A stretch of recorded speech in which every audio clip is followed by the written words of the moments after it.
Ngwana ndaita sakati. Ha yeye anapendea kwa ndio kizee. Ngwana ndachinyuka ndikada vile.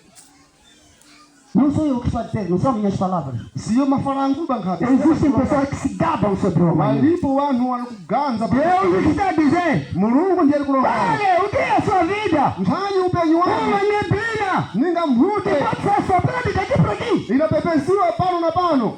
O que pode acontecer? Mtani zinaitika. Se Deus nos soprar. Mulungu akatipepesa. Enquanto nós continuamos agarrando no pecado. Isso tikakhala batana na kunyangaza.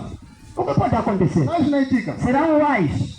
Serão ai. Na cara zeze. Se Deus nos soprar. Mulungu akatipepesa. Enquanto estamos apegados no pecado. Takhala isso tilimutibatana. De acordo com o livro de Hebreus capítulo 10, versículo 26. Mutiverano na Hebreu 10:26. Não resta sacrifício. Hapashinazo inangonzembe. Para aqueles que abusam o Espírito Santo. Kuna wale kuti wanaita punzo na mweya mchana. Que insultam o sangue de Cristo. Kuti wanatuka o sangue de Cristo não merece ser abusado.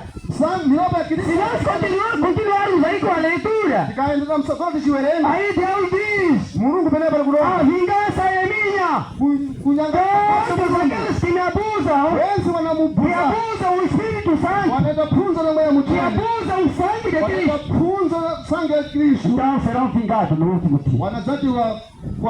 Não é isso que nós aprendemos? Que Deus vai destruir o mundo?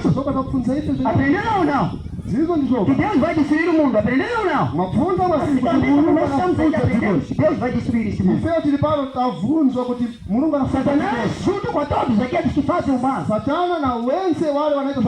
serão destruídos pelo fogo. Todos aqueles que não querem se arrepender vão ser destruídos. Queira ou não queira. É assim como a palavra diz. Prezados irmãos, eu em breve peço